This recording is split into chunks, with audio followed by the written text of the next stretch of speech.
maka lupa yang membuat dia kaya adalah Allah. Ini juga ujian, kekayaan juga ujian. Jadi ujian tidak semata-mata ketakutan, kelaparan, tidak. Kekayaan itu juga bagian dari ujian. Maka dari tadi ada hak-hak orang yang membutuhkan. Salah satunya memberi makan orang miskin dan lain sebagainya. Nah, lalu dan pada itu diperlukan neraka jahanam. Nantinya akan orang itu ketika mencintai harta itu sangat berlebihan. Wa tuhibbunal mala hubban jamma. Kebanyakan manusia mencintai hartanya itu secara berlebihan. Maka kata Allah sekali-kali tidak, bahwasanya harta yang didapatkan tidak akan abadi menuju akhirat. Harta yang didapatkan tidak akan bisa bertahan sampai ke akhirat.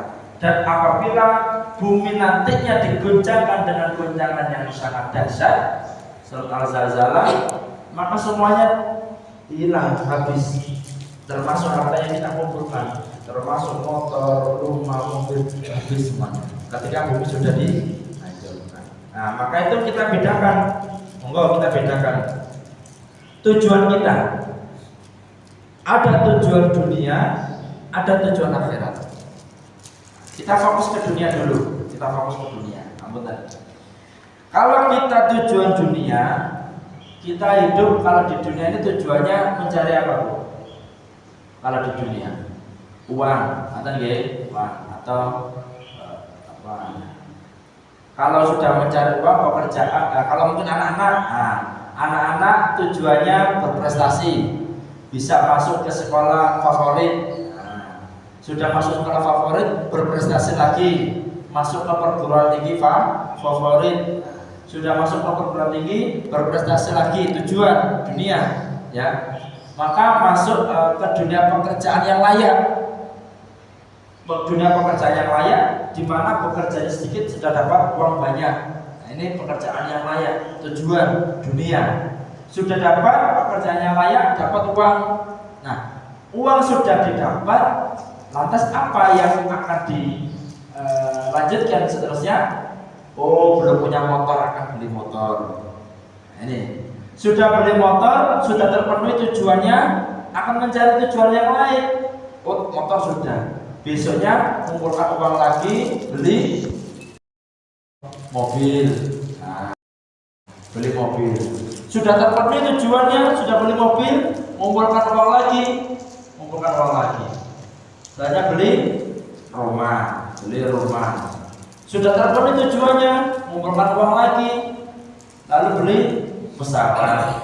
Ini manusia sing rada sugih sithik, beli pesawat jet, pesawat pribadi, mengumpulkan uang lagi dan seterusnya. Pada alur pengumpulan uang tadi ada beberapa waktu yang dimana kita sakit. Kita mengumpulkan uang, oh besoknya kita sakit, keluar uang. Kita mengumpulkan uang lagi, oh besoknya keluarga kita sakit, keluar uang lagi. Kita mengumpulkan uang lagi, oh besoknya anak kita sakit, keluar uang lagi. Itu dunia, tidak ada habis-habisnya. Dan keinginan manusia tidak pernah habis, terus. Sudah beli ini, tercapai inginan.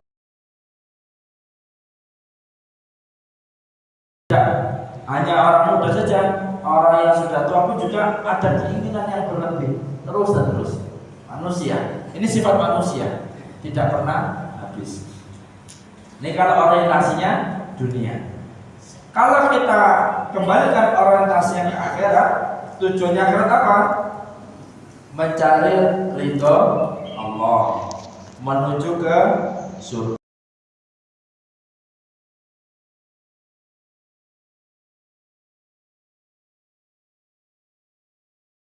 Akhirat, maka tujuan itu sampai sekarang belum pernah terpenuhi. Kalau tujuan belum pernah terpenuhi, maka akan terus mengejar tujuan tersebut. Karena belum terpenuhi, terus mencari bekal sebanyak-banyaknya. Karena belum terpenuhi, tujuannya masih nanti di akhirat. Belum terpenuhi terus.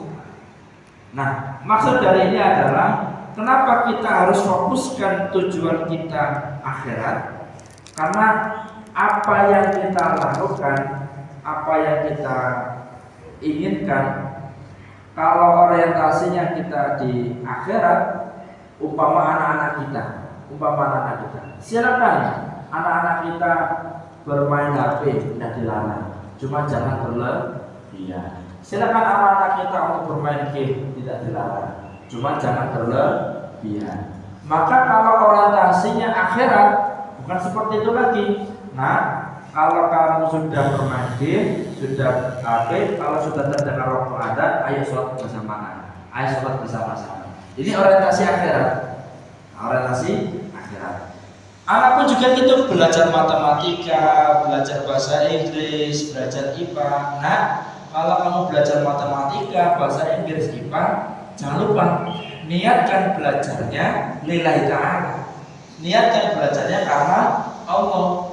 Anak juga dapat ilmu matematika, anak juga dapat pahala di akhirat. Ini juga orientasinya. Tapi kalau tidak ada niat lillahi ta'ala, mereka anak-anak kita akan sudah dapat matematika saja cukup, tidak lebih. Oh, betul matematika tok, wes tidak lebih. Tidak dapat nanti di akhirat, tidak dapat.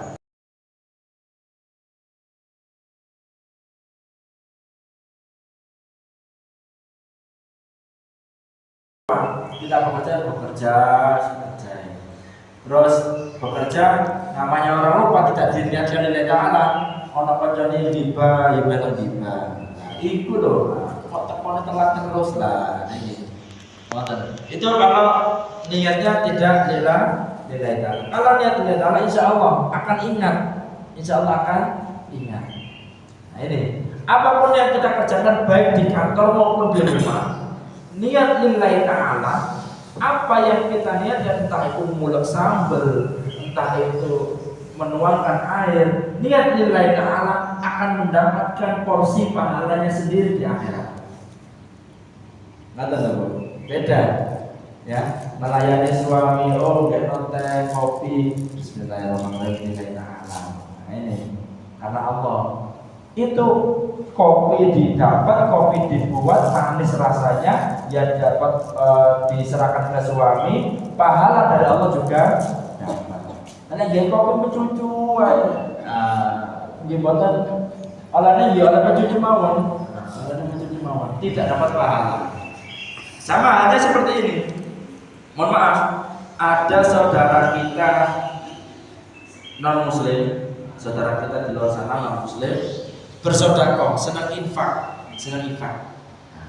Apakah Allah tidak melipat gandakan? Allah melipat gandakan hartanya.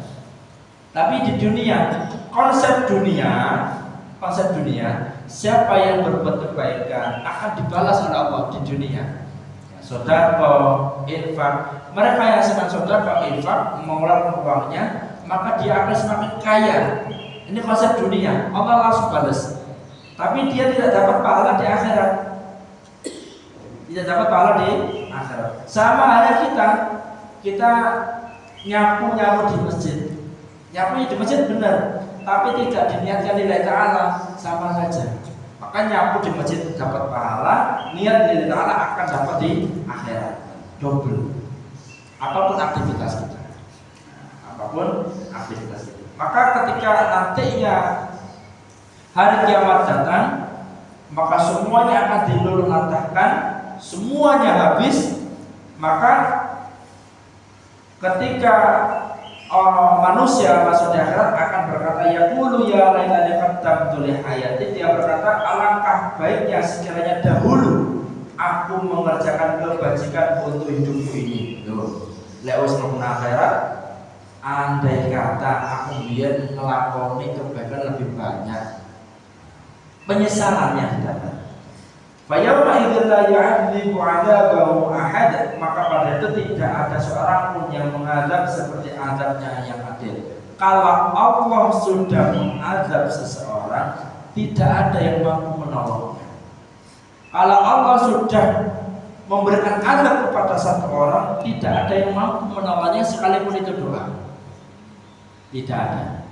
Maka jangan heran Bu, Pak, jangan heran kalau kita lihat di televisi, kalau kita lihat di YouTube, ada orang kok berkata tidak percaya akhirat padahal Muslim. Jangan heran, Allah sedang membiarkan. Maka jangan heran di YouTube, di TV ada orang kok mengatakan heran, ibu-ibu kok sekarang ikut pengajian. Heran. Jangan heran, kok Allah tidak memberikan azab pada orang demikian. Allah sedang membiarkan. Jangan dikumpul dikumpul. Biarkan. Nantinya ketika Allah sudah mengadab, tidak ada yang mampu menolong. Tidak ada yang mampu. Nah, maka dari itu apa yang harus kita lakukan di dunia?